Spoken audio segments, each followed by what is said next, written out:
આજે મહામાસના પહેલા મંગળવારે અમે તમને હનુમાનજીની એક એવી દુર્લભ અને ચમત્કારિક કથા સંભળાવવા જઈ રહ્યા છીએ જેને સાંભળવા માત્રથી જ ઘરની બધી ગરીબી, દુઃખ અને મોટી મુસીબતો પળવારમાં દૂર થઈ જાય છે।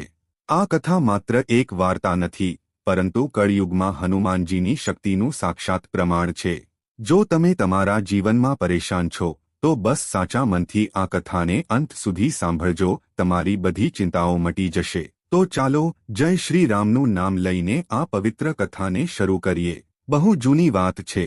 ભારતવર્ષના એક નાનકડા ગામમાં એક બ્રાહ્મણ રહેતો હતો। તેનું નામ હતું પંડિત દીનદયાળ। દીનદયાળ સ્વભાવે ખૂબ જ સરળ અને શાંત વ્યક્તિ હતો। તે ભગવાન રામ અને હનુમાનજીનો પરમ ભક્ત હતો। તેના મુખ પર દરેક સમયે રામ નામનું રટણ ચાલતું રહેતું હતું। તેના ઘરની હાલત બહુ ખરાબ હતી। કહેવા માટે તો તે એક બ્રાહ્મણ હતો, પણ તેની ગરીબીએ તેને તોડી નાખ્યો હતો। તેના ઘરમાં પત્ની હતી જેનું નામ સુશીલા હતું અને બે નાના બાળકો હતા। દીનદયાળ પાસે ના તો ખેતી માટે જમીન હતી અને ના તો વેપાર માટે ધન હતું। તે માત્ર ભિક્ષા માંગીને અને પૂજાપાઠ કરીને પોતાના પરિવારનું પેટ ભરવાની કોશિશ કરતો હતો। પરંતુ કળિયુગના પ્રભાવને કારણે ગામના લોકો પણ હવે ધર્મકર્મથી દૂર થઈ રહ્યા હતા, એટલે તેને બહુ ઓછી દક્ષિણા મળતી હતી। દીનદયાળનું ઘર ગામના બિલકુલ છેલ્લા છેડે બનેલું હતું। તે ઘર પણ કાચી માટીનું હતું અને તેની છત જગ્યાએથી તૂટેલી હતી। વરસાદના દિવસોમાં તો આખી ઝૂંપડીમાં પાણી ટપકતું રહેતું હતું। પણ આટલી ગરીબી હોવા છતાં દીનદયાળનો નિયમ હતો કે તે રોજ સવારે 4 વાગ્યે ઉઠતો, નદી પર જઈને સ્નાન કરતો અને પછી ગામની બહાર આવેલા જૂના હનુમાન મંદિરમાં જઈને પૂજા કરતો હતો। તે મંદિર બહુ જૂનું હતું અને વેરાન જગ્યા પર હતું, એટલે ત્યાં ઝાઝા લોકો આવતા નહોતા। દીનદયાળ ત્યાં કલાકો સુધી બેસીને હનુમાન ચાલીસાનો પાઠ કરતો અને હનુમાનજીની મૂર્તિને બહુ પ્રેમથી સાફ કરતો। તેને વિશ્વાસ હતો કે એકને એક દિવસ તેના બજરંગબલી તેનું સાંભળશે અને તેના દુઃખ દૂર કરશે। એકવારની વાત છે, ઉનાળાના દિવસો હતા અને દુષ્કાળ પડ્યો હતો। ગામમાં અકાળ જેવી સ્થિતિ બની ગઈ હતી।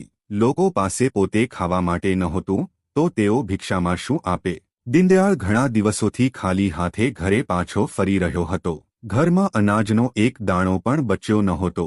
તેના બાળકો ભૂખથી તડપી રહ્યા હતા। તેની પત્ની સુશીલા, જે બહુ જ સમજદાર મહિલા હતી, હવે તેની હિંમત પણ જવાબ દેવા લાગી હતી। તેણે પોતાની સાડીના છેડાથી બાળકોના આંસુ લૂહ્યા અને બહુ જ દબાયેલા અવાજે પોતાના પતિને કહ્યું, સ્વામી, આજે તો ત્રીજો દિવસ થઈ ગયો છે, બાળકો ભૂખથી તડપી રહ્યા છે।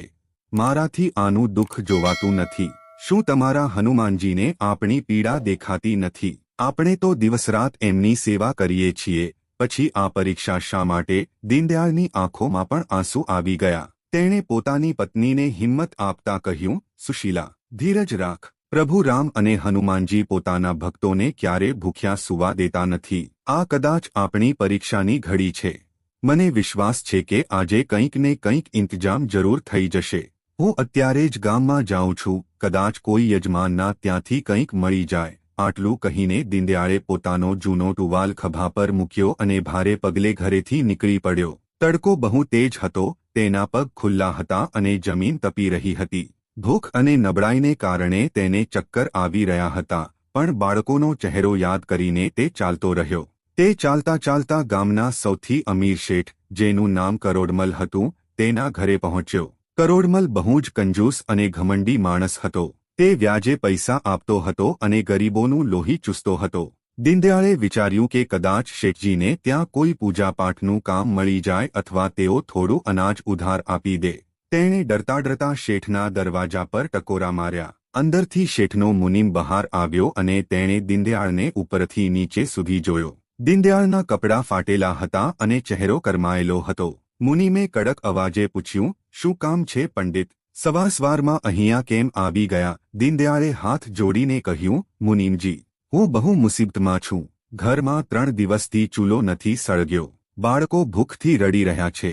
જો શેઠજી થોડુંક અનાજ ઉધાર આપી દે તો હું તેમનો જીવનભર આભારી રહીશ।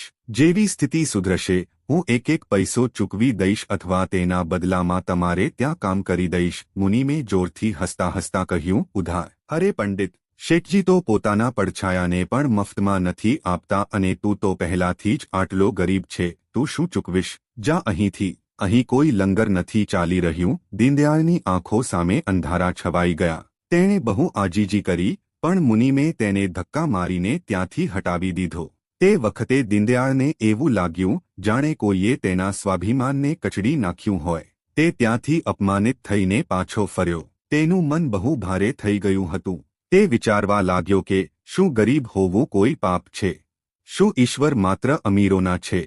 તે ભટકતો ભટકતો ગામની ગલીઓમાં ફરતો રહ્યો, પણ તે દિવસે જાણે નસીબ પૂરી રીતે તેનાથી રિસાઈ ગયું હતું. બપોર પૂરી થવા આવી હતી અને તેને એક મુઠ્ઠી અનાજ પણ નહોતું મળ્યું. દરેક જગ્યાએથી તેને ધિક્કાર જ મળ્યો. સાંજ પડવા આવી હતી. સૂરજ આથમી રહ્યો હતો. દીનદયાળના પગ હવે ઘર તરફ નહોતા ઉપડતા. તે વિચારી રહ્યો હતો કે હું કયા મોઢે ઘરે જાઉં? સુશીલાને શું જવાબ આપીશ? બાળકોને શું ખવડાવીશ? પાણી પીવડાવીને ક્યાં સુધી એમને જીવતા રાખીશ? તેના મનમાં ખરાબ વિચારો આવવા લાગ્યા. તેને લાગ્યું કે આવું જીવન જીવવા કરતાં તો મરી જવું સારું છે. તે પોતાના ઘરે જવાને બદલે પેલા જૂના હનુમાન મંદિર તરફ ચાલી નીકળ્યો, જે ગામની બહાર જંગલની પાસે હતું. તે સમયે તેનું મન બહુ જ ક્રોધ અને દુઃખથી ભરેલું હતું. આજે તેનો વિશ્વાસ ડગમગી રહ્યો હતો. તે મંદિરની પાસે પહોંચ્યો અને સીડીઓ પર બેસી ગયો. મંદિર બિલકુલ સુમસામ હતું. સાંજનું અંધારું ઘેરાવા લાગ્યું હતું. તમરાઓનો અવાજ આવવા લાગ્યો હતો. દીનદયાળે મંદિરની અંદર ડોકિયું કરીને જોયું. હનુમાનજીની વિશાળ સિંદૂરી મૂર્તિની સામે એક નાનકડો દીવો બળી રહ્યો હતો, જે કદાચ સવારે એણે જ પ્રગટાવ્યો હતો અને હવે તે ઓલવાવાની તૈયારીમાં હતો. એ ટમટમતા દીવાને જોઈને દીનદયાળના સબરનો બંધ તૂટી ગયો. તે મૂર્તિની સામે જઈને ઊભો રહી ગયો અને જોરજોરથી રડવા લાગ્યો. તેણે બૂમ પાડતા કહ્યું, હે કેસરી નંદન, હે સંકટ મોચન, દુનિયા તમને દુઃખભંજન કહે છે, પણ શું તમને મારા દુઃખ દેખાતા નથી? હું વર્ષોથી તમારા ઉંબરે માથું ઘસતો રહ્યો છું. મેં ક્યારે કોઈનું ખરાબ નથી કર્યું, તો પછી મને અને મારા માસૂમ બાળકોને આ સજા કેમ મળી રહી છે? તેનો અવાજ ખાલી મંદિરમાં ગુંજવા લાગ્યો. તે એટલું રડ્યો કે રડતા રડતા તેની હેડકીઓ બંધાઈ ગઈ. તે ત્યાં જ મૂર્તિના ચરણોમાં ઢળી પડ્યો. તેને લાગ્યું કે આજે જો હનુમાનજીએ તેની પોકાર નહીં સાંભળી તો તે આ મંદિરમાં જ પોતાના પ્રાણ ત્યાગી દેશે. તે જમીન પર પડ્યો હતો ત્યારે જ તેને બહારથી કોઈક અવાજ સંભળાયો. રાતનો સમય હતો અને આ જગ્યા વેરાન હતી. આવા સમયે અહીં કોણ આવી શકે? દીનદયાળે ડર અને આશ્ચર્ય સાથે પોતાનું માથું ઊંચું કર્યું. તેણે જોયું કે મંદિરના દરવાજે એક બહુ જ ઘરડો અને કમજોર સાધુ ઊભો હતો. તે સાધુના કપડાં મેલા હતા, વાળ વિખરાયેલા હતા અને તેના હાથમાં એક લાકડાનું કમંડળ હતું. તે સાધુ ધીમે ધીમે ચાલતા અંદર આવ્યો. તેની આંખોમાં એક અજીબ ચમક હતી, જે અંધારામાં પણ દેખાઈ રહી હતી. સાધુએ દીનદયાળને જમીન પર પડેલો જોયો તો તે મલકાયો અને બહુ જ ભારે અવાજે બોલ્યો, કેમ બેટા, કઈ વાતથી આટલો નિરાશ છે?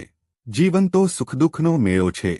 આજે દુઃખ છે તો કાલે સુખ પણ આવશે. આટલું રડવાથી શું થશે? દીનદયાળે તે સાધુને જોયો. તેને લાગ્યું કે આ કોઈ સામાન્ય ભિખારી હશે, જે કદાચ રાત વિતાવવા અહીં આવ્યો છે.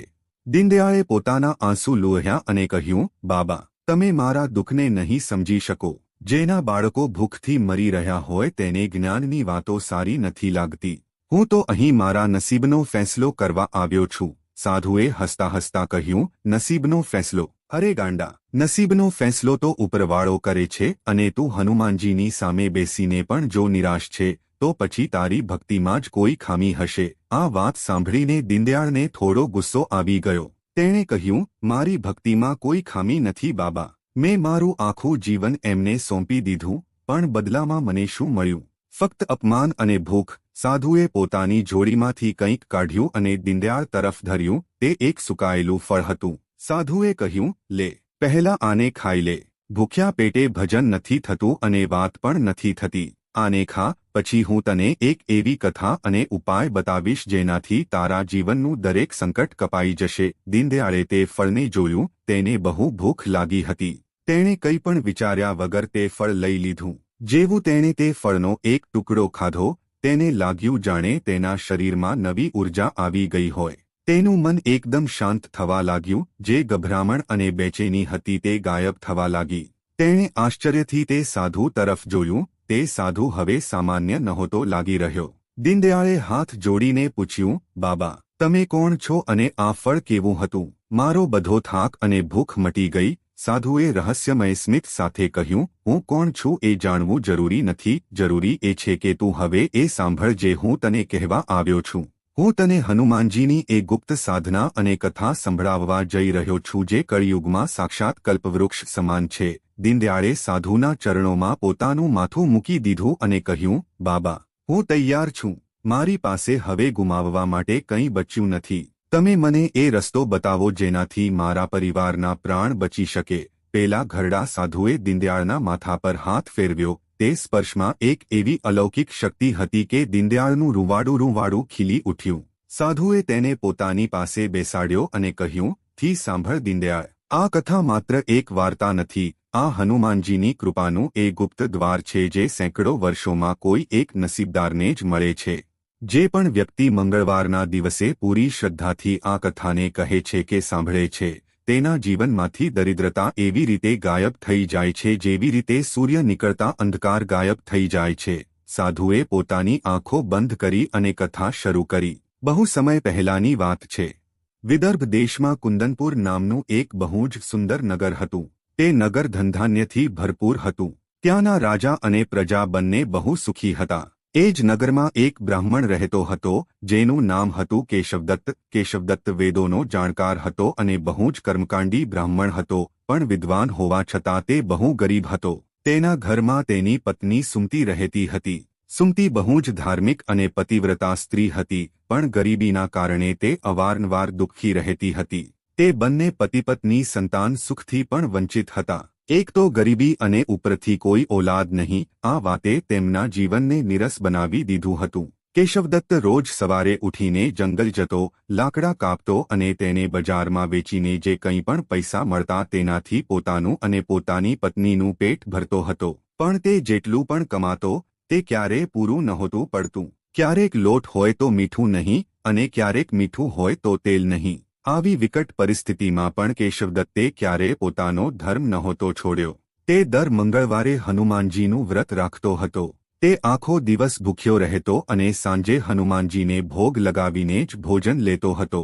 એક દિવસની વાત છે. કેશવદત્ત કામની શોધમાં બીજા ગામ જવા માટે નીકળ્યો. જતી વખતે તેણે પોતાની પત્ની સુમતીને કહ્યું, હે સુમતી, આજે મંગળવાર છે, મારો ઉપવાસ છે. હું કામના અર્થે બાજુના ગામ જાઉં છું અને સાંજ સુધી પાછો આવી જઈશ. તો ઘરમાં હનુમાનજીની પૂજાની તૈયારી કરીને રાખજે અને રોટલા બનાવીને રાખજે.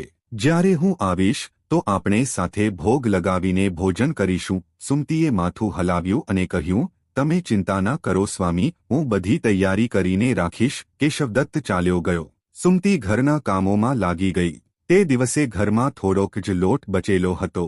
તેણે વિચાર્યું કે સાંજે પૂજા માટે ચૂરમું બનાવીશ અને રોટલા બનાવીશ. પણ જેમ જેમ દિવસ ચડવા લાગ્યો, સુમતીની તબિયત અચાનક બગડવા લાગી. તેને તેજ તાવ આવી ગયો અને શરીર તૂટવા લાગ્યું. તે એટલી કમજોર થઈ ગઈ કે ઉઠીને ઊભી પણ નહોતી થઈ શકતી. તેણે મનોમન હનુમાનજીને પ્રાર્થના કરી, હે પ્રભુ, આ કેવી પરીક્ષા છે? આજે મારા પતિનું વ્રત છે અને મારા શરીરમાં એટલી પણ શક્તિ નથી કે હું એમના માટે ભોજન બનાવી શકું. બપોર થતાં સુમતીની હાલત વધારે ખરાબ થઈ ગઈ. તે પથારીમાં પડી રહી. સાંજ પડવા આવી હતી પણ તે ભોજન ના બનાવી શકી. ત્યારે જ દરવાજે કેશવદત્તનો અવાજ આવ્યો. તે થાક્યો હાર્યો કામ પરથી પાછો આવ્યો હતો. તેને બહુ જોરદાર ભૂખ લાગી હતી કારણ કે તે સવારથી ભૂખ્યો હતો. તેણે અંદર આવીને જોયું તો ચૂલો ઠંડો પડ્યો હતો અને સુમતી પથારીમાં પડેલી હતી. કેશવદત્તને આ જોઈને બહુ ગુસ્સો આવ્યો. ભૂખ અને થાકને કારણે તેનું વિવેક મરી ગયું હતું. તેણે કંઈ પણ વિચાર્યા વગર સુમતી પર બૂમો પાડવાનું શરૂ કરી દીધું. અરે ભાગ્યવાન, મેં તને કહ્યું હતું કે આજે મારો ઉપવાસ છે, ભોજન તૈયાર રાખજે. તે હજુ સુધી ચૂલો પણ નથી સળગાવ્યો. શું તને મારા વ્રતની કોઈ ચિંતા નથી? સુમતીએ ધ્રુજતા હાથે હાથ જોડ્યા અને બોલી, સ્વામી, મને માફ કરી દો. આજે અચાનક મને સખત તાવ આવી ગયો જેના કારણે હું ઉઠી પણ ના શકી. મારું શરીર મારો સાથ નહોતું આપી રહ્યું. પણ કેશવદત્તનો ગુસ્સો શાંત ના થયો. તેણે ક્રોધમાં આવીને કહ્યું, બહાના ના બના. તું આળસુ થઈ ગઈ છે. આજે તે મારું વ્રત તોડાવી દીધું. હવે હું આ ઘરમાં પાણી પણ નહીં પીવું. આટલું કહીને કેશવદત્ત ગુસ્સામાં ઘરેથી બહાર નીકળી ગયો. તે સીધો ગામની બહાર આવેલા હનુમાન મંદિર તરફ ચાલી નીકળ્યો. તેનું મન બહુ અશાંત હતું. તે મંદિર પહોંચ્યો અને હનુમાનજીની મૂર્તિ સામે બેસીને રડવા લાગ્યો. તેણે કહ્યું, પ્રભુ, હું તમારી આટલી સેવા કરું છું, છતાં પણ મારા જીવનમાં સુખ કેમ નથી? આજે મને ભૂખ્યું રહેવું પડ્યું. શું આજ મારી ભક્તિનું ફળ છે? તે આખી રાત ત્યાં મંદિરમાં પડ્યો રહ્યો. બીજી બાજુ ઘરમાં સુમતીને બહુ પસ્તાવો થઈ રહ્યો હતો. તેણે વિચાર્યું કે મારા કારણે મારા પતિને ભૂખ્યું રહેવું પડ્યું. તેણે સંકલ્પ લીધો કે જ્યાં સુધી મારા પતિ ભોજન નહીં કરી લે ત્યાં સુધી હું પણ અનાજનો એક દાણો નહીં ખાઉં અને દવા પણ નહીં લઉં. તે બીમાર હાલતમાં જ જમીન પર સૂઈ ગઈ અને હનુમાનજીનું નામ જપવા લાગી. આખી રાત તે જય હનુમાનના જાપ કરતી રહી. બીજા દિવસે સવારે કેશવદત્તનો ગુસ્સો થોડો શાંત થયો તો તે ઘરે પાછો ફર્યો. તેણે જોયું કે સુમતી જમીન પર બેભાન પડી છે. તેનું શરીર તાવથી તપી રહ્યું હતું. કેશવદત્તને પોતાની ભૂલનો અહેસાસ થયો. તે દોડીને વૈદ્યને બોલાવી લાવ્યો. વૈદ્યે નાડી તપાસી અને કહ્યું કે આમની હાલત બહુ નાજુક છે. જો એમણે કંઈ ખાધું નહીં તો એમના જીવ પણ જઈ શકે છે. કેશવદત્તે સુમતીને હોશમાં લાવવાની કોશિશ કરી અને તેને થોડું દૂધ પીવડાવવા માંગ્યું, પણ સુમતીએ હોશમાં આવતાં જ મોઢું ફેરવી લીધું.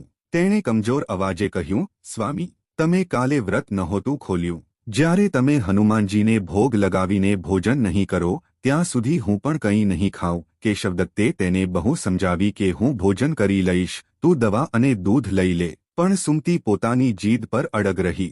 જોતજોતામાં 2 દિવસ વીતી ગયા. કેશવદત્તે કંઈ ખાધું અને ના તો સુમતીએ. બંનેની હાલત મરવા જેવી થઈ ગઈ. ત્રીજા દિવસે મંગળવાર હતો. સુમતીનું શરીર હવે જવાબ આપી ચૂક્યું હતું. તે લગભગ મૃત્યુની નજીક હતી. કેશવદત્ત તેની પાસે બેઠો રડી રહ્યો હતો ત્યારે અચાનક તેમના ઘરના આંગણામાં એક બહુ તેજ પ્રકાશ થયો. તે પ્રકાશ એટલો તેજ હતો કે કેશવદત્તની આંખો અંજાઈ ગઈ. જ્યારે પ્રકાશ થોડો ઓછો થયો તો તેમણે જોયું કે તેમની સામે એક દિવ્ય બાળક ઊભું છે. તે બાળકના ચહેરા પર સૂર્ય જેવું તેજ હતું અને તેણે લાલ રંગના વસ્ત્રો પહેરી રાખ્યા હતા. તેના હાથમાં એક ગદા હતી. કેશવદત્ત અને સુમતી તે બાળકને જોઈને હેરાન રહી ગયા. તે બાળકે મલકાતા કહ્યું, માતા સુમતી, ઉઠો, તમારી ભક્તિ અને નિષ્ઠાથી હું બહુ પ્રસન્ન છું. તમે પોતાના પતિના ધર્મની રક્ષા માટે પોતાના પ્રાણોની પણ ચિંતા ના કરી. માંગો, શું વરદાન માંગો છો? સુમતીને વિશ્વાસ જ નહોતો આવી રહ્યો કે સાક્ષાત હનુમાનજી બાળકના રૂપમાં તેની સામે ઊભા છે. તે લથડિયા ખાતી ઉઠી અને તે બાળકના ચરણોમાં ઢળી પડી. તેણે રડતા રડતા કહ્યું, હે પ્રભુ, જો તમે સાચે જ મારા પર પ્રસન્ન છો તો મારા પતિના જીવનના બધા કષ્ટ હરી લો, એમની ગરીબી દૂર કરી દો અને અમને ભક્તિનું દાન આપો. બાળકરૂપી હનુમાનજીએ કહ્યું, તથાસ્તુ. પણ આના માટે તમારે એક વિશેષ વ્રત અને કથાનું પાલન કરવું પડશે. જે પણ વ્યક્તિ સતત 21 મંગળવાર સુધી આ વિધિથી વ્રત રાખશે અને આજે જે કથા હું તમને સંભળાવવા જઈ રહ્યો છું તેનો પાઠ કરશે કે સાંભળશે, તેના ઘરમાં ક્યારેય દરિદ્રતા નહીં રહે. તેને ધન, વૈભવ, સંતાન અને સુખની પ્રાપ્ત થશે. કેશવદત્તે હાથ જોડીને પૂછ્યું, પ્રભુ, તે કથા કઈ છે અને તે વિધિ શું છે? કૃપા કરીને અમને જણાવો, અમે તેનું પાલન જરૂર કરીશું. ત્યારે હનુમાનજીએ કહ્યું, ધ્યાનથી સાંભળો કેશવ, આ કથા બહુ જ ચમત્કારી છે. એક સમયની વાત છે. અવંતિકા નગરીમાં એક બહુ જ ધનવાન શેઠ રહેતો હતો. આટલું કહીને તે ઘરડો સાધુ અટક્યો. તેણે દીનદયાળ તરફ જોયું જે મંત્રમુગ્ધ થઈને સાંભળી રહ્યો હતો. સાધુએ કહ્યું, દીનદયાળ, હવે જે કથા પેલા દિવ્ય બાળકે કેશવદત્તને સંભળાવી હતી એ જ અસલી મંગળવારની પાવન કથા છે. આ કથાની અંદર એક બીજી કથા છે જે જીવનને બદલી નાખે છે. શું તું એ પરમ રહસ્યમય કથા સાંભળવા માટે તૈયાર છે? કારણ કે હવે જે હું સંભળાવીશ તેમાં જ તારી ગરીબીનો તોડ છુપાયેલો છે. દીનદયાળે આતુરતાથી કહ્યું, જી બાબા, હું એક એક શબ્દ સાંભળવા માટે વ્યાકુળ છું. તમે રોકશો નહીં. મને જણાવો કે પેલા બાળકે અવંતિકા નગરીના શેઠની કઈ કથા સંભળાવી? સાધુએ પોતાની વાતને આગળ વધારતા કહ્યું, દીનદયાળ, પેલા દિવ્ય બાળકે કેશવદત્તને જે કથા સંભળાવી તેને બહુ ધ્યાનથી સાંભળજે, કારણ કે આજ એ મૂળ મંત્ર છે જેનાથી સૂતેલું નસીબ જાગી જાય છે. બાળકરૂપી હનુમાનજીએ કેશવદત્તને કહ્યું, હે કેશવ, અવંતિકા નગરીમાં આ શેઠનું નામ ધનપાલ હતું. તે કુબેર સમાન ધનવાન હતો. તેની પાસે 7 પેઢીઓ સુધી બેસીને ખાય એટલી દોલત હતી. તેના ઘરના દરવાજે હાથી અને ઘોડા બંધાયેલા રહેતા હતા. નોકરચાકરોની કોઈ કમી નહોતી. પણ આટલું બધું હોવા છતાં પણ તે શેઠ અને તેની પત્નીના ચહેરા પર ક્યારે સ્મિત જોવા નહોતું મળતું. કારણ માત્ર એક હતું, તેમનું કોઈ સંતાન નહોતું. તેઓ બંને પતિપત્ની રોજ રાત્રે એ જ વિચારીને રડતા હતા કે અમારા મર્યા પછી આ અપાર સંપત્તિનો વારસદાર કોણ થશે, અમારું નામ લેવા વાળું કોણ હશે. શેઠ ધનપાલ બહુ જ ધર્મકર્મ કરવા વાળો માણસ હતો. તેણે નગરમાં ઘણી ધર્મશાળાઓ બંધાવી હતી, કૂવા ખોદાવ્યા હતા, ગરીબોને ભોજન કરાવતો હતો, પણ તેના મનની શાંતિ ખોવાઈ ચૂકી હતી. તેની પત્ની, જેનું નામ માલતી હતું, તે પણ બહુ દુઃખી રહેતી હતી. પડોશી અને સંબંધીઓ અવારનવાર ટોણા મારતા હતા કે આ બધું ધન કયા કામનું જ્યારે આને ભોગવવા વાળું જ કોઈ નથી. વાંઝિયા હોવાનું મહેણું માલતીના દિલને વિંધી નાખતું હતું. એક દિવસ માલતી બહુ ઉદાસ બેઠી હતી ત્યારે તેના ઘરે એક વૃદ્ધ સંન્યાસી ભિક્ષા માંગવા આવ્યા. માલતીએ બહુ જ આદર સત્કાર સાથે એમને ભોજન કરાવ્યું અને દક્ષિણા આપી. સંન્યાસીએ માલતીના ચહેરા પર છવાયેલી ઉદાસીને વાંચી લીધી. તેમણે પૂછ્યું, દીકરી, તું આટલી સંપન્ન હોવા છતાં આટલી દુઃખી કેમ છે? તારી આંખોમાં આ કેવો સુનકાર છે? માલતીએ રડતાડતા સંન્યાસીના ચરણોમાં માથું મૂકી દીધું અને પોતાની બધી વ્યથા કહી સંભળાવી. તેણે કહ્યું, મહારાજ, મારા ઘરમાં બધું જ છે, બસ એક બાળકની કમી છે. મને લાગે છે કે ભગવાને મારા નસીબમાં સંતાન સુખ લખ્યું જ નથી. સંન્યાસીએ મલકાતા કહ્યું, દીકરી, નિરાશ ના થા. આ દુનિયામાં એવું કોઈ સંકટ નથી જેને સંકટ મોચન હનુમાન દૂર ના કરી શકે. તારી સમસ્યાનું સમાધાન માત્ર હનુમાનજી જ કરી શકે છે. માલતીએ આતુરતાથી પૂછ્યું, મહારાજ, મને શું કરવું પડશે? તમે જે કહેશો તે હું કરીશ, ભલે મારે મારા પ્રાણ જ કેમ ના આપવા પડે. સંન્યાસીએ કહ્યું, પ્રાણ નથી આપવાના દીકરી, બસ પૂર્ણ શ્રદ્ધા અને વિશ્વાસ રાખવાનો છે તારે અને તારા પતિએ. સતત 21 મંગળવાર સુધી હનુમાનજીનું વ્રત રાખવું પડશે. પણ આ સાધારણ વ્રત નથી, આની એક વિશેષ વિધિ છે જેને બહુ ઓછા લોકો જાણે છે. જો તું એ વિધિથી પૂજા કરીશ તો પથ્થરમાં પણ ફૂલ ખીલી શકે છે. માલતીએ હાથ જોડીને તે વિધિ પૂછી. સંન્યાસીએ જણાવ્યું, સાંભળ, આવતા મંગળવારથી તમે બંને પતિ પત્ની બ્રહ્મ મુહૂર્તમાં ઉઠજો, નદી કે કૂવાના પાણીથી સ્નાન કરજો અને લાલ રંગના વસ્ત્રો ધારણ કરજો. ઘરના ઈશાન ખૂણામાં એટલે કે પૂર્વ અને ઉત્તર દિશાના ખૂણામાં એક બાજોઠ મૂકજો અને તેના પર લાલ કપડું પાથરજો. ત્યાં હનુમાનજીની મૂર્તિ કે ફોટો સ્થાપિત કરજો. પૂજામાં માત્ર લાલ ફૂલોનો જ ઉપયોગ કરજો અને પ્રસાદના રૂપમાં ગોળ અને ચણાનો ભોગ લગાવજો. સૌથી જરૂરી વાત એ છે કે જ્યારે તમે પૂજા કરો તો મનમાં કોઈ પણ હળકપટ કે કોઈના પ્રત્યે ખરાબ ભાવના હોવો જોઈએ. સંન્યાસીએ આગળ જણાવ્યું, દિવસભર મનોમન ઓમ હમ હનુમતે નમઃ મંત્રનો જાપ કરજો. સાંજના સમયે જ્યારે સૂર્ય આથમી રહ્યો હોય ત્યારે ફરીથી હનુમાનજીની સામે ઘીનો દીવો કરજો અને એમને ચૂરમાનો ભોગ લગાવજો. યાદ રાખજો, તે દિવસે ઘરમાં મીઠાનો ઉપયોગ બિલકુલ નથી કરવાનો. ના તમે ખાશો અને ના તો ઘરમાં કોઈને ખાવા દેશો. અને સૌથી મહત્વપૂર્ણ વાત, 21મા મંગળવારે જ્યારે વ્રતનું ઉજવણું કરો તો 21 નાના બાળકોને, જેમને હનુમાનજીનું રૂપ માનવામાં આવે છે, એમને આદરપૂર્વક ઘરે બોલાવીને ભોજન કરાવજો અને એમને લાલ રંગનું વસ્ત્ર કે ફળ ભેટમાં આપજો.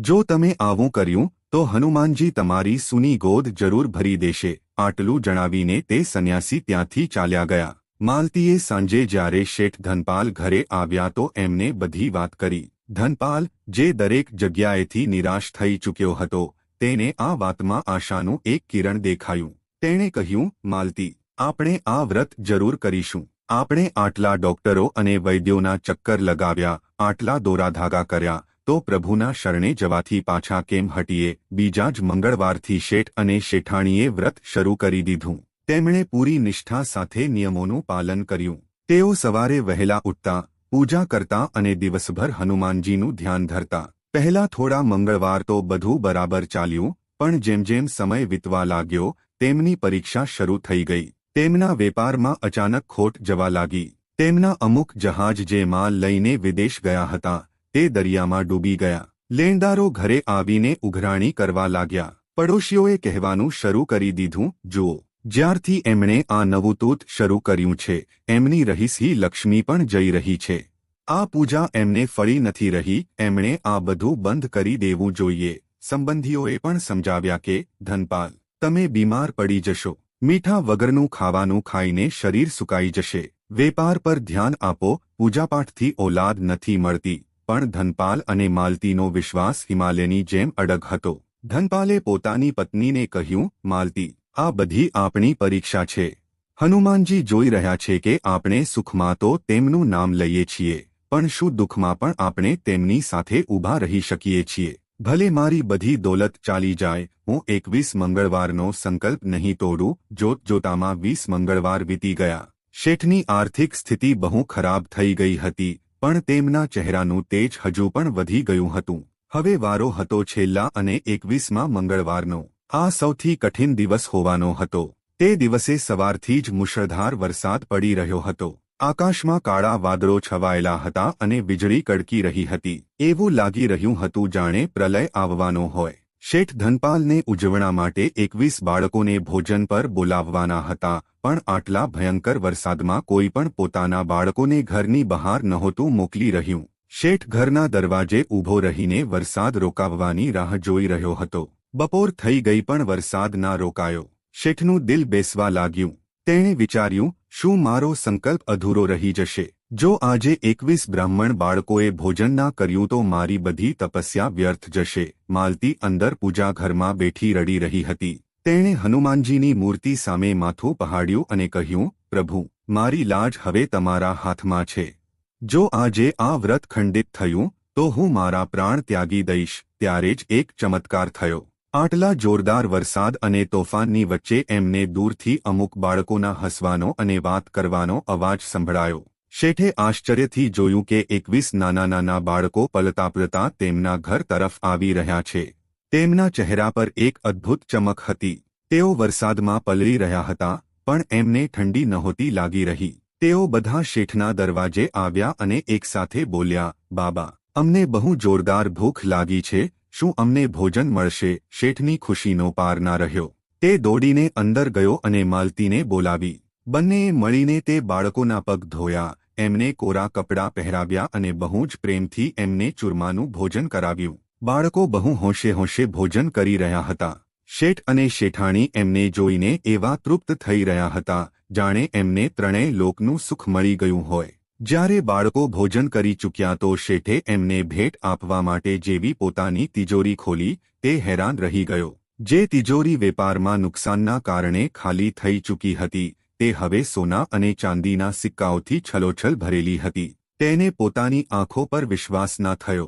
તે દોડીને બાળકો પાસે પાછો આવ્યો, પણ ત્યાં કોઈ નહોતું. તે 21 બાળકો પળવારમાં જ ગાયબ થઈ ચૂક્યા હતા. ના તે દરવાજાથી બહાર ગયા, ના આંગણામાં હતા. ત્યારે જ આકાશવાણી થઈ, ધનપાલ, તારી ભક્તિ અને ધીરજથી હું પ્રસન્ન છું. જે બાળકોને તે ભોજન કરાવ્યું તે કોઈ સાધારણ બાળક નહોતા, તે મારા જ ગુણ હતા. તે પોતાની ગરીબી અને સમાજના ટોણા સહન કરીને પણ મારું વ્રત ના છોડ્યું.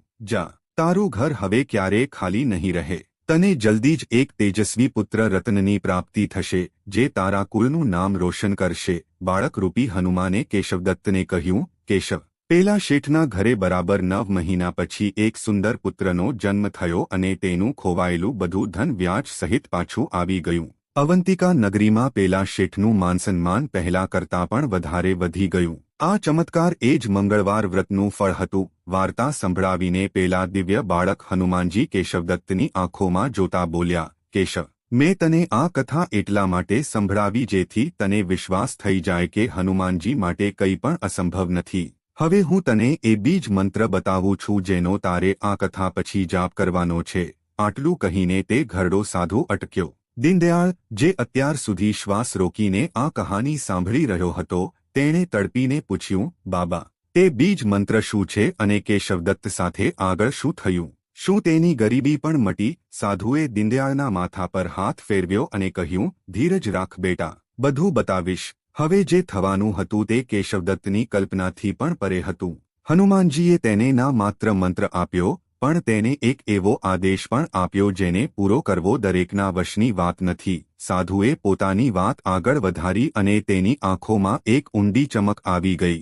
તેણે દીનદયાળને કહ્યું, બેટા, ધ્યાનથી સાંભળ. પેલા દિવ્ય બાળકે કેશવદત્તને જે મંત્ર અને આદેશ આપ્યો તે સાધારણ નહોતો. એ જ એ ઘડી હતી જ્યારે કેશવદત્તની પરીક્ષા પોતાની ચરમસીમા પર હતી. બાળકરૂપી હનુમાનજીએ કેશવદત્તને કહ્યું, કેશવ, તમે અને તારી પત્નીએ જે કષ્ટ સહન કર્યા છે તેનાથી તારા પાછલા જન્મોના પાપ તો કપાઈ ગયા છે, પણ હજુ પણ તારા ભાગ્યમાં રાજયોગ બનવામાં એક અડચણ બાકી છે.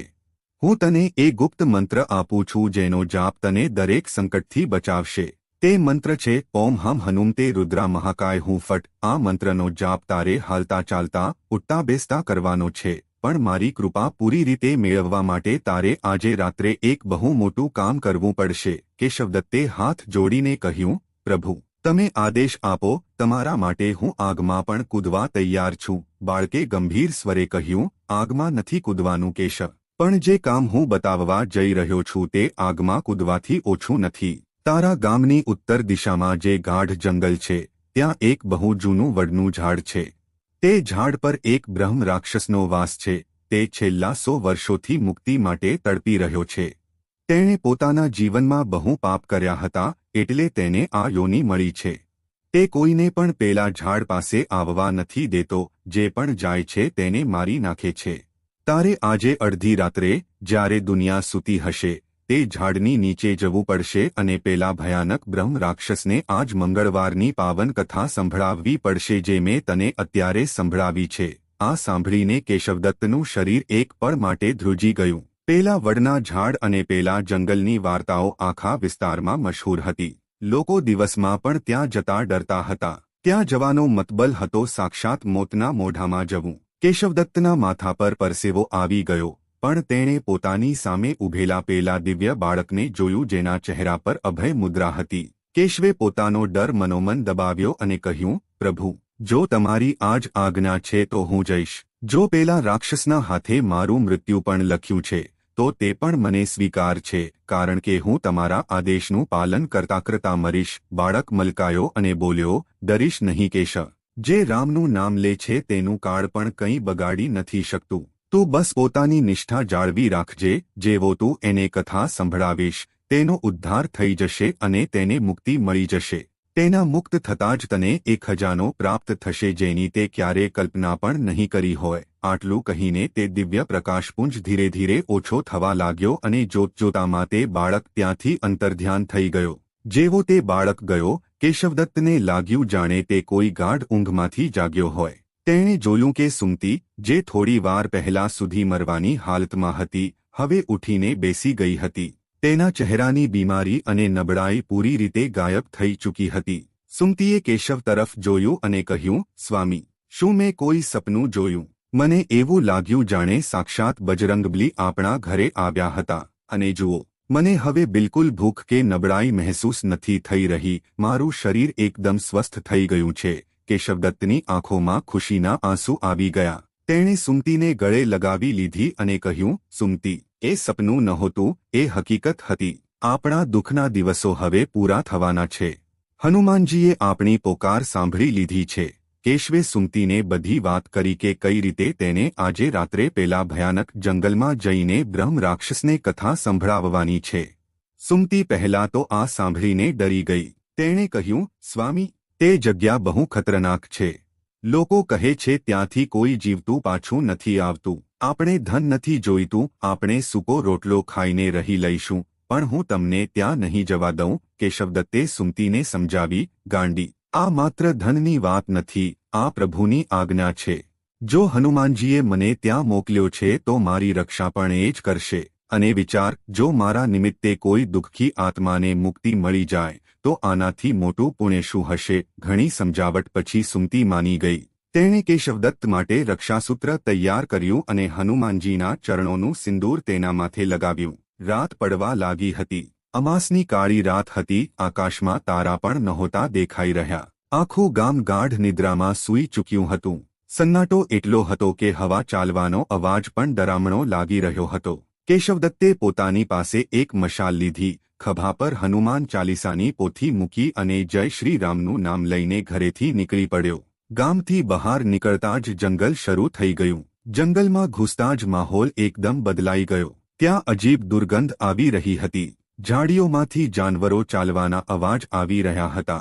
ઘુવડનું રડવું અને શિયાળોનો અવાજ મનમાં ભય પેદા કરી રહ્યો હતો. કેશવદત્તનું દિલ જોરજોરથી ધડકી રહ્યું હતું, પણ તેના હોઠો પર હનુમાન મંત્રનો જાપ ચાલી રહ્યો હતો. તે જેમ જેમ આગળ વધી રહ્યો હતો, રસ્તો હજુ પણ સાંકડો અને ડરામણો થતો જઈ રહ્યો હતો. કાંટાળી ઝાડીઓ તેના કપડામાં ફસાઈ રહી હતી, જાણે તેને રોકી રહી હોય. હવાના ઝાપટા એવા ચાલી રહ્યા હતા જાણે કોઈ તેના કાનમાં ફસફસાવી રહ્યું હોય, પાછો વળી જા, અહીં મોત તારી રાહ જોઈ રહ્યું છે. પણ કેશવ રોકાયો નહીં, તે ચાલતો ગયો. આખરે તે એ જગ્યાએ પહોંચી ગયો જ્યાં પેલું વિશાળ અને ડરામણું વડનું ઝાડ ઊભું હતું. તે ઝાડ એટલું વિશાળ હતું કે તેની વડવાઈઓ જમીનને અડી રહી હતી અને અંધારામાં તે વડવાઈઓ સાપની જેમ લટકતી હોય તેવી દેખાઈ રહી હતી. ઝાડની નીચે ઘોર અંધારું હતું. કેશવદત્તે ઝાડથી થોડે દૂર પોતાની મશાલ જમીનમાં ખોસી દીધી અને હાથ જોડીને ઊભો રહી ગયો. તેણે ઊંચા અવાજે કહ્યું, હે આત્મા, તું જે કોઈ પણ હો, હું તને મુક્તિનો માર્ગ બતાવવા આવ્યો છું. હું હનુમાનજીનો દૂત બનીને આવ્યો છું અને તને એમની પાવન કથા સંભળાવવા આવ્યો છું. મારી સામે પ્રગટ થા. કેશવનો અવાજ જંગલમાં ગુંજી ગયો. થોડી પળો માટે સન્નાટો છવાઈ ગયો, પછી અચાનક ઝાડની ઉપરથી પાંદડા ખખડવાનો બહુ તેજ અવાજ આવ્યો. હવાનો એક જોરદાર વંટોળ ઉઠ્યો જેણે કેશવની મશાલને લગભગ ઓલવી જ નાખી. ઝાડની ઉપરથી બે લાલ અંગારા જેવી આંખો ચમકવા લાગી. એક ભારે અને ડરામણો અવાજ આવ્યો જેનાથી કેશવના પગ નીચેની જમીન ધ્રુજી ગઈ. મૂર્ખ માનવ, તે અહીં આવીને પોતાના મોતને આમંત્રણ આપ્યું છે. જાણતો નથી, આ મારો વિસ્તાર છે. અહીં પરિંદો પણ પર નથી મારી શકતો. તું શું મને કથા સંભળાવીશ? હું તને અત્યારે જ કાચો ચાવી જઈશ. જોતજોતામાં ઝાડ પરથી નીચે એક વિશાળકાય આકૃતિ ઉતરી. તે બ્રહ્મ રાક્ષસ હતો. તેનું શરીર કાળા પહાડ જેવું હતું, વાળ વિખરાયેલા હતા, દાંત બહાર નીકળેલા હતા અને નખ તલવાર જેવા તેજ હતા.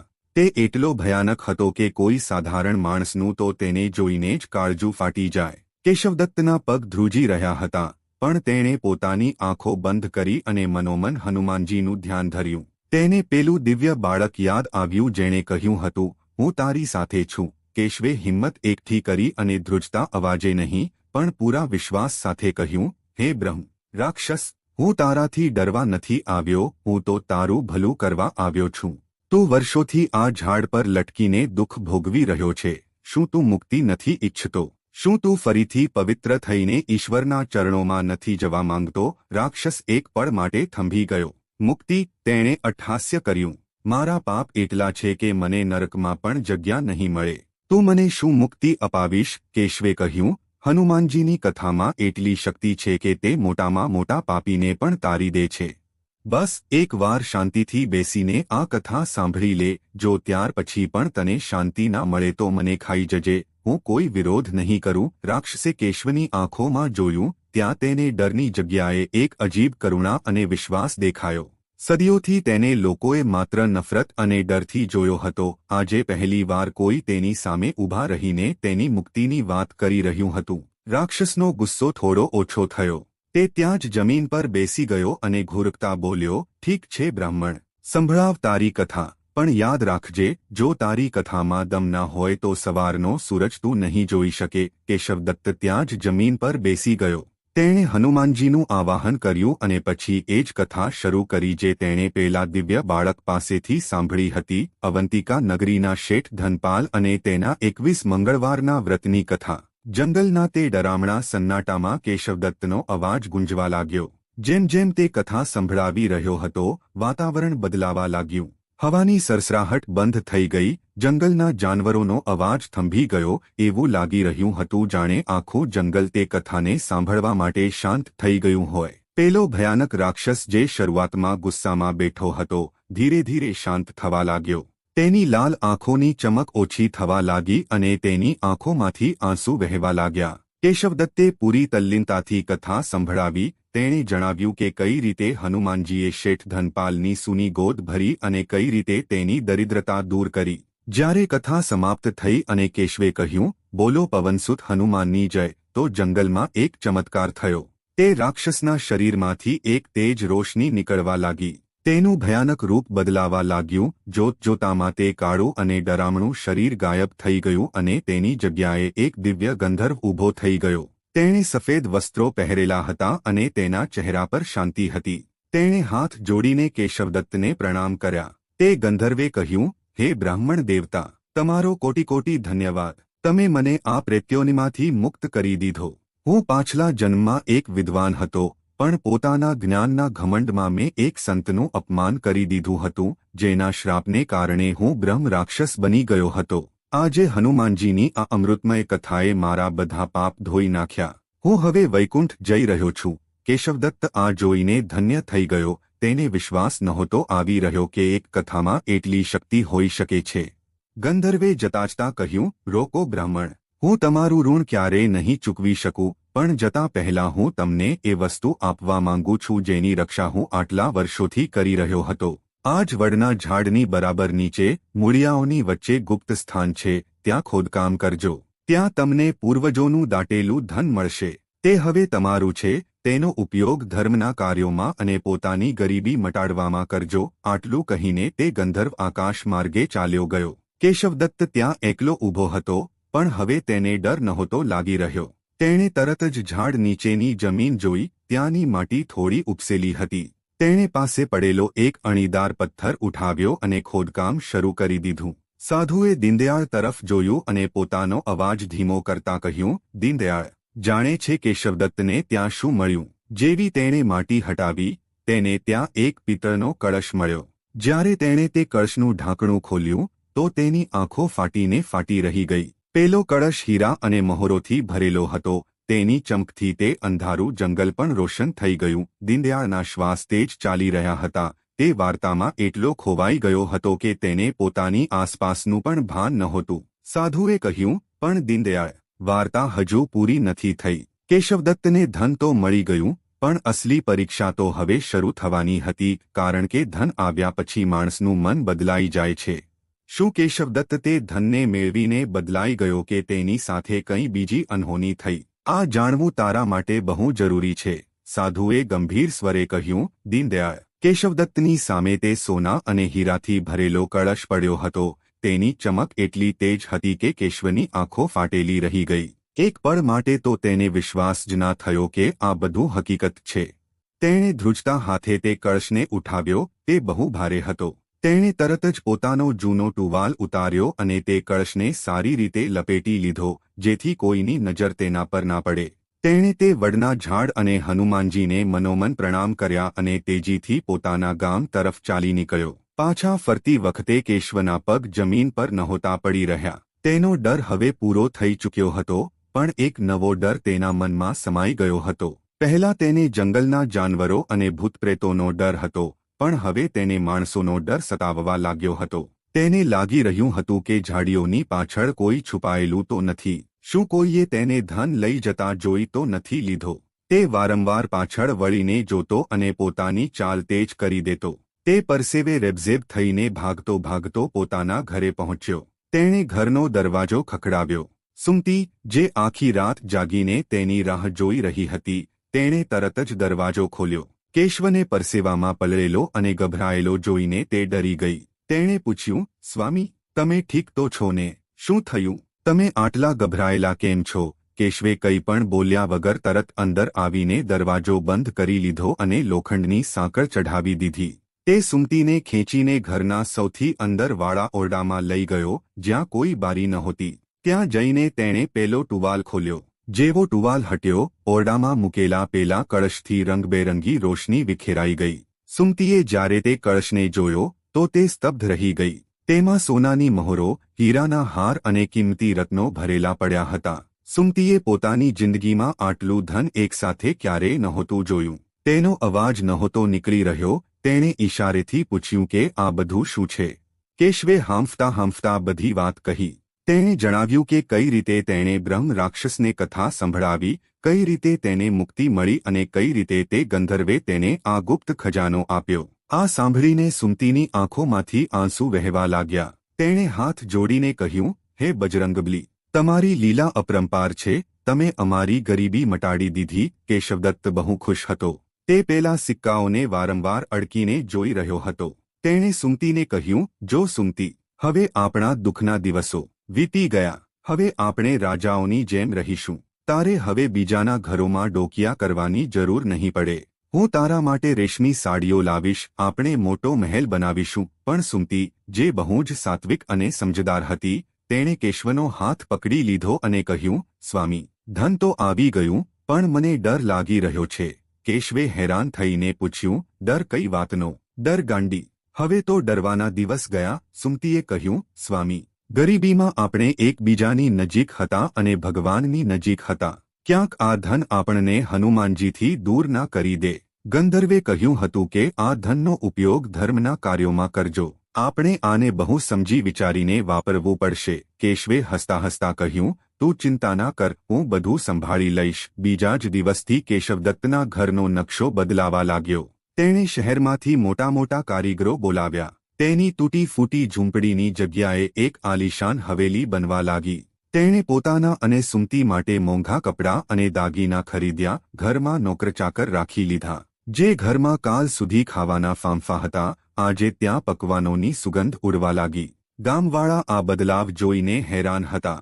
જે લોકો કાલ સુધી કેશવને જોઈને મોઢું ફેરવી લેતા હતા, હવે તેઓ તેની આગળ પાહળ ફરવા લાગ્યા. પડોશી, જે પહેલા ટોણા મારતા હતા, હવે તેઓ પોતાની મીઠી વાતોથી કેશવને લોભાવવા લાગ્યા. અરે પંડિતજી, અમે તો પહેલા જ જાણતા હતા કે તમારા પર ભગવાનની વિશેષ કૃપા છે, તેઓ કહેતા. કેશવને આ બધું સાંભળીને બહુ સારું લાગતું. તેને હવે પોતાની તારીફ સાંભળવાની આદત પડવા લાગી હતી.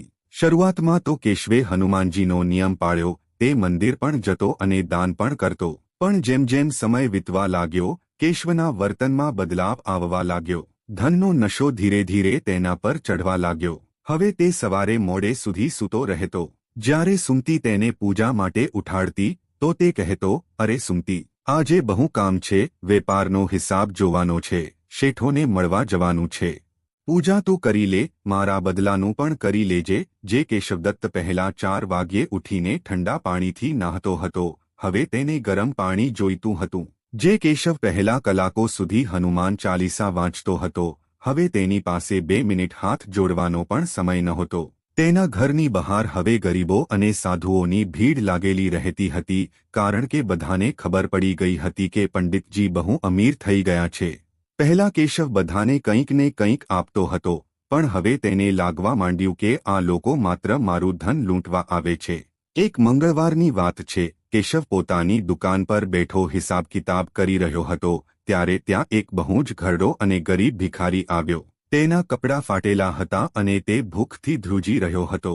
તેણે કેશવની આગળ હાથ ફેલાવ્યો અને કહ્યું, શેઠજી, 2 દિવસથી ભૂખ્યો છું, હનુમાનજીના નામ પર કંઈક આપી દો. તે સમયે કેશવનું દિમાગ કોઈ હિસાબમાં ગૂંચવાયેલું હતું. તેને પેલા ભિખારીનો અવાજ સાંભળીને બહુ ગુસ્સો આવ્યો. તે પોતાની ગાદી પરથી ઉઠ્યો અને બૂમ પાડી, અરે, શું તમાશો લગાવી રાખ્યો છે? જ્યારે જુઓ કોઈકને કોઈક મોઢું ઉઠાવીને ચાલ્યું આવે છે. શું મેં અહીં ખેરાત વહેંચવા માટે દુકાન ખોલી છે? હનુમાનજીનું નામ લઈને તમે લોકો કામચોર બની ગયા છો. ભાગો અહીંથી, નહીં તો ધક્કા મારીને બહાર કાઢી મૂકીશ. ભિખારીએ ડરતા ડરતા કહ્યું, માલિક, નારાજ ના થાઓ, બસ એક રોટલો આપી દો. પણ કેશવે તેની એક ના સાંભળી. તેણે પોતાના નોકરોને બોલાવ્યા અને પેલા ઘરડા ભિખારીને ધક્કા મારીને દુકાનમાંથી બહાર કઢાવી દીધો. તે ભિખારી પડતા પડતા બચ્યો અને તેણે બહુ જ કરુણ દ્રષ્ટિથી કેશવ તરફ જોયું, પછી ચૂપચાપ ચાલ્યો ગયો. જ્યારે કેશવ સાંજે ઘરે પહોંચ્યો, તો તેણે જોયું કે સુમતી બહુ ઉદાસ બેઠી છે. તેણે પૂછ્યું, શું થયું? તો આટલી શાંત કેમ છે? સુમતીએ કહ્યું, સ્વામી, આજે મેં સાંભળ્યું કે તમે એક ઘરડા ભિખારીને ધક્કા મારીને કઢાવી દીધો. શું આ સાચું છે? કેશવે ચીડાઈને કહ્યું, હા. તો શું થયું? તેઓ બધા ઢોંગી હોય છે. જો હું બધાને દાન આપતો રહીશ તો આ ધન કેટલા દિવસ ચાલશે? મારે પોતાની સંપત્તિ બચાવવી છે સુમતી, જેથી આપણા આવનારા બાળકો સુખેથી રહી શકે. સુમતીએ કહ્યું, પણ સ્વામી, આ ધન આપણને હનુમાનજીએ જ આપ્યું છે. જો આપણે આને ગરીબોમાં નહીં વહેંચીએ, તો આ ધન શ્રાપ બની જશે. યાદ છે ગંધર્વે શું કહ્યું હતું? અને પેલો ભિખારી, ક્યાંક તે આપણી પરીક્ષા લેવાતો નહોતો આવ્યો? કેશવે જોરથી હસતા હસતા કહ્યું, તું બહુ વહેમી થઈ ગઈ છે સુમતી. દરેક ભિખારી ભગવાન નથી હોતા. તું ઘર સંભાળ, વેપાર મને સંભાળવા દે. કેશવદત્તને એ ખબર નહોતી કે સુમતીની વાત સાચી હતી.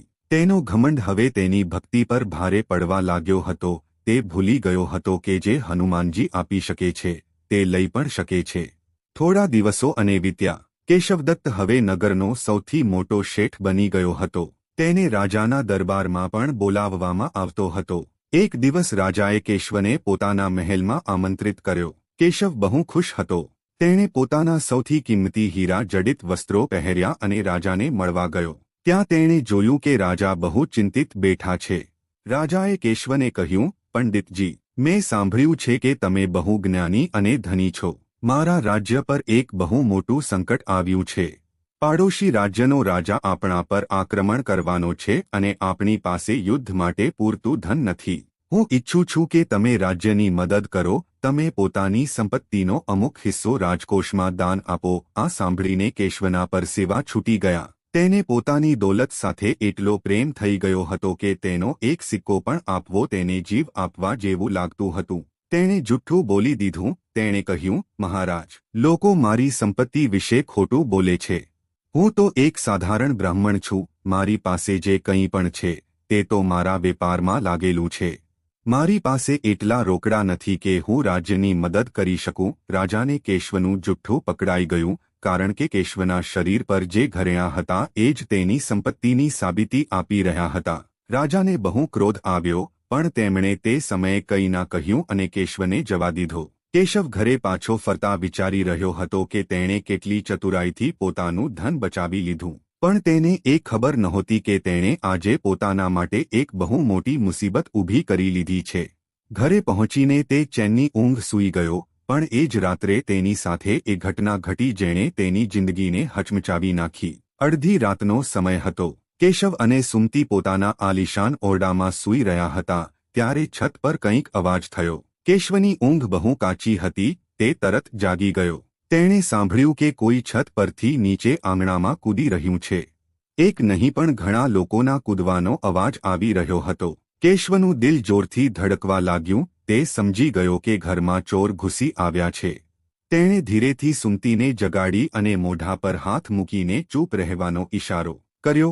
તેણે બારીની તિરાડમાંથી ડોકિયું કરીને જોયું. આંગણામાં 5 લોકો ઊભા હતા. તેમના હાથમાં ખુલ્લી તલવારો હતી અને તેમણે પોતાના ચહેરા કાળા કપડાથી ઢાંકી રાખ્યા હતા. તેઓ કોઈ સાધારણ ચોર નહોતા લાગી રહ્યા, બહુ ખૂંખાર ડાકુ લાગી રહ્યા હતા. કેશવ ડરના માર્યો ધ્રુજવા લાગ્યો. તેને પોતાના જીવની નહીં પણ પોતાની તિજોરીની ચિંતા થઈ રહી હતી. તેણે વિચાર્યું, જો એમણે મારી તિજોરી લૂંટી લીધી તો હું બરબાદ થઈ જઈશ. તેણે આમતેમ જોયું કે કોઈ હથિયાર મળી જાય, પણ ત્યાં કંઈ નહોતું. ડાકુ ધીરે ધીરે તેના ઓરડા તરફ વધી રહ્યા હતા. ત્યારે સુમતીએ ધ્રુજતા અવાજે કહ્યું, સ્વામી, હનુમાનજીને યાદ કરો, એ જ આપણને બચાવી શકે છે. પણ કેશવના મોઢામાંથી મંત્ર નહોતો નીકળી રહ્યો. તેનું મન એટલું દુષ્ટ થઈ ચૂક્યું હતું કે મુસીબતના સમયે તેને ભગવાનનું નામ જ યાદ નહોતું આવી રહ્યું. તે બસ પોતાની દોલત વિશે વિચારી રહ્યો હતો. ડાકુઓએ દરવાજા પર જોરથી લાત મારી.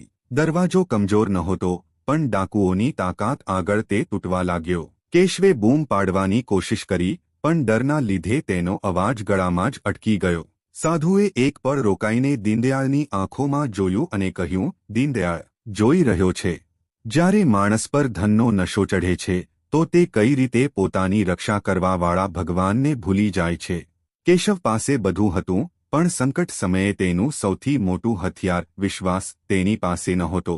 હવે ડાકુ દરવાજો તોડવાના જ હતા.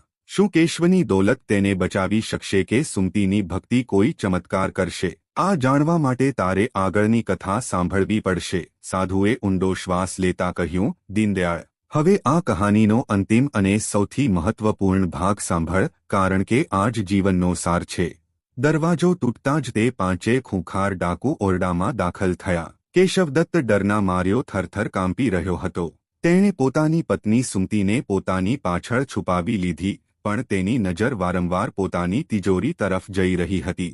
ડાકુઓના સરદારે કેશવની ગરદન પર તલવાર રાખતા કડક અવાજે કહ્યું, પંડિત, જીવ વહાલો છે કે માર?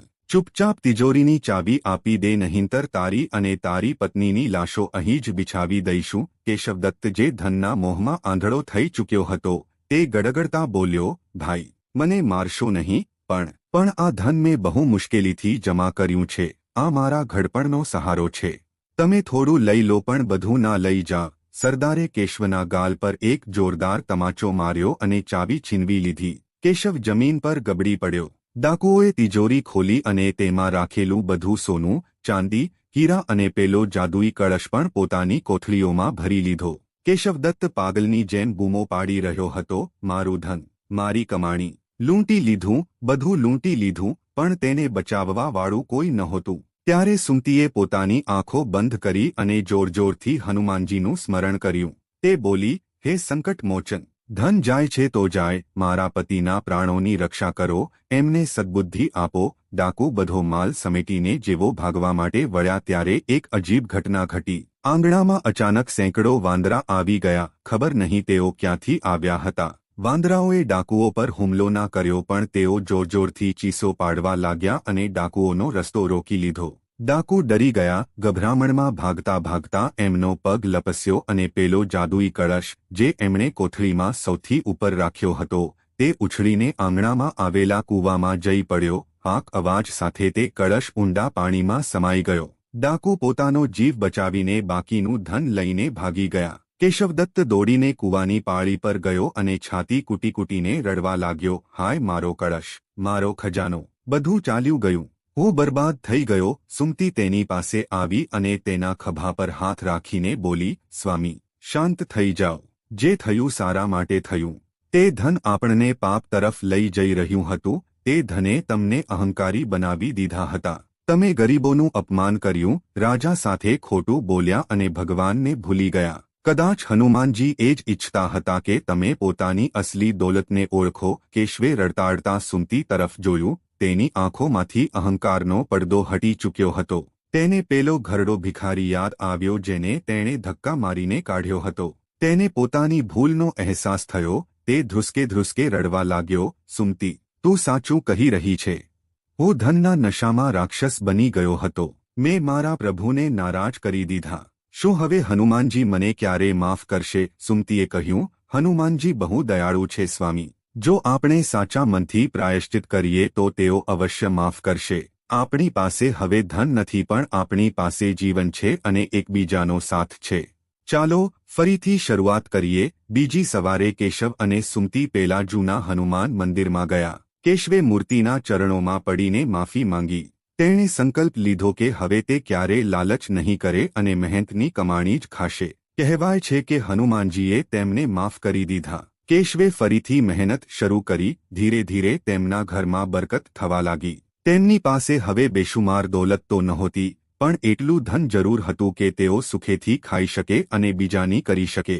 અને સૌથી મોટી વાત, થોડા સમય પછી સુમતીની ગોદ પણ ભરાઈ ગઈ અને એમને એક સુંદર પુત્ર રત્નની પ્રાપ્તિ થઈ. કેશવ સમજી ગયો કે સંતોષ જ સૌથી મોટું ધન છે અને ભક્તિ જ અસલી ખજાનો છે. કથા સમાપ્ત કરીને પેલા ઘરડા સાધુએ દીનદયાળની આંખોમાં જોયું. દીનદયાળની આંખોમાંથી આંસુ વહેતા હતા. સાધુએ કહ્યું, દીનદયાળ, આ કથાનો સાર સમજાયો. કેશવદત્તને ધન ત્યારે મળ્યું જ્યારે તેણે બીજા બ્રહ્મ રાક્ષસનું ભલું ઈચ્છ્યું અને ધન ત્યારે છીનવાઈ ગયું જ્યારે તે સ્વાર્થી થઈ ગયો. તું કેમ રડે છે કે તારી પાસે ધન નથી? તારી પાસે તો રામ નામનો હીરો છે. જા ઘરે જા, તારી પત્ની અને બાળકો તારી રાહ જોઈ રહ્યા છે. હનુમાનજીએ તારી પરીક્ષા લઈ લીધી છે અને તું તેમાં પાસ થઈ ગયો છે. દીનદયાળે હાથ જોડીને પૂછ્યું, બાબા, તમે મારી આંખો ખોલી દીધી, પણ મારા બાળકોની ભૂખ? જ્યારે દીનદયાળે માથું ઊંચું કર્યું તો તેણે જોયું કે ત્યાં કોઈ સાધુ નહોતો. મંદિર એકદમ ખાલી હતું. માત્ર હનુમાનજીની મૂર્તિ મલકાઈ રહી હતી અને મૂર્તિના ચરણોમાં એ જ ફૂલ પડેલું હતું જે સાધુએ તેને આપ્યું હતું. દીનદયાળ સમજી ગયો કે તેને કથા સંભળાવવા વાળો કોઈ સાધારણ સાધુ નહીં, પણ સ્વયં સાક્ષાત બજરંગબલી હતા. તે જય હનુમાનના જયકારા લગાવતો પેલા ફળને લઈને દોડતો દોડતો પોતાના ઘરે પહોંચ્યો. જેવો તે ઘરે પહોંચ્યો તેણે જોયું કે તેનું ઘર, જે સવાર સુધી તૂટેલું ફૂટેલું હતું, તેની છત ઠીક થઈ ગઈ હતી. ઘરની અંદરથી ભોજનની સુગંધ આવી રહી હતી. સુમતી દોડીને બહાર આવી અને બોલી, સ્વામી, ક્યાં રહી ગયા હતા તમે? જુઓ, શું ચમત્કાર થયો છે. ગામના જમીનદાર સાહેબ આવ્યા હતા. એમણે કહ્યું કે એમને સપનામાં હનુમાનજીએ આદેશ આપ્યો કે તેઓ આપણા ખેતરમાં કામ આપે અને મદદ કરે. તેઓ અનાજની ગુણીઓ અને રોકડા દક્ષિણા આપી ગયા છે. દીનદયાળે આકાશ તરફ જોયું અને હાથ જોડી લીધા. તેણે પોતાની પત્ની અને બાળકોને ગળે લગાવ્યા અને પેલું પ્રસાદી ફળ બધાને ખવડાવ્યું. તે દિવસ પછીથી દીનદયાળે નિયમ બનાવી લીધો. તે દર મંગળવારે પૂરા વિધિવિધાનથી હનુમાનજીનું વ્રત રાખતો અને સાંજે ગામવાળાને આ જ મંગળવારની પાવન કથા સંભળાવતો. ધીરે ધીરે તેના દિવસો ફરી ગયા. તેની ગરીબી હંમેશા માટે મટી ગઈ. પણ કેશવદત્તની જેમ તેણે ક્યારેય ઘમંડ ના કર્યો. તે જીવનભર હનુમાનજીના ગુણગાન કરતો રહ્યો અને અંતમાં વૈકુંઠને પામ્યો. તો ભક્તો, આ હતી મંગળવારની પાવન અને ચમત્કારિક કથા. જે પણ ભક્ત સાચા મનથી આ કથાને સાંભળે છે, સંભળાવે છે કે હુંકારો ભરે છે, હનુમાનજી તેના જીવનના બધા કષ્ટ, રોગ, દોષ અને ગરીબીને જડમૂળથી મટાડી દે છે. બસ જરૂર છે તો અતૂટ વિશ્વાસ અને ધીરજની. બોલીએ પવનસુત હનુમાનની જય. સિયાવર રામચંદ્રની જય.